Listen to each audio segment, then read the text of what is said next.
पवित्र संकल्प भूमि सयाजी बाग बड़ौदा गुजरात, जहाँ पर कि बाबा साहब ने 23 सितंबर 1917 के दिन संकल्प लिया और अपने संकल्प से भारत के हर उस व्यक्ति को समानता के अधिकार से, यहाँ तक कि हर व्यक्ति को इस देश का हुक्मरान राजा बनने का अधिकार दिया। पुराने ज़माने में आपने देखा होगा कि केवल देश का राजा वही बन सकता था जिसने कि किसी महारानी की कोख से जन्म लिया हो, लेकिन बाबा साहब ने ऐसा संकल्प लिया यहाँ पर कि सभी मानवों को बराबर का अधिकार देने का यहाँ से जो संकल्प लिया, उसी से बाबा साहब ने भारत के संविधान की रचना की। और जितने भी मंत्री, एमएलए, एमपी हैं, अपने अपने क्षेत्र के राजा हैं। भारत में चाहे प्रधानमंत्री, राष्ट्रपति, वो जो अपने द्वार में घुसते हैं, उनका सबसे पहला द्वार इस संकल्प, पवित्र संकल्प भूमि के द्वार से खुलता है।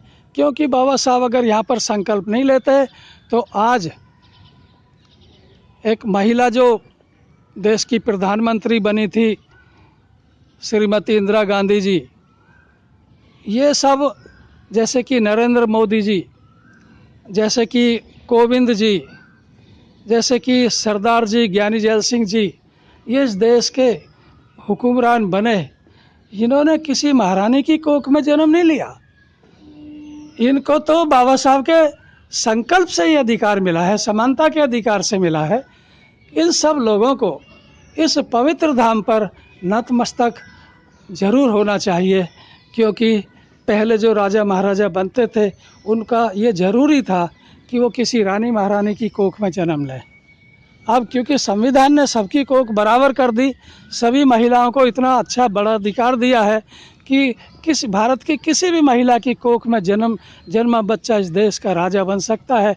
उसी के आधार पर आज जो देश के इतने सारे मंत्री, एमपी, एमएलए हैं, उनका जो द्वार खुला है, इसी संकल्प भूमि पर जो बाबा साहब ने संकल्प लिया, उसकी वजह से खुला है। मैं अनुरोध करता हूं कि जितने भी मंत्री, एमपी, एमएलए, जितने भी बड़े बड़े अधिकारी हैं, उन सबको कम से कम एक बार इस पवित्र धाम पर नतमस्तक होना चाहिए, नहीं तो उनका जीवन व्यर्थ है। जय भीम, जय भारत, जय संविधान।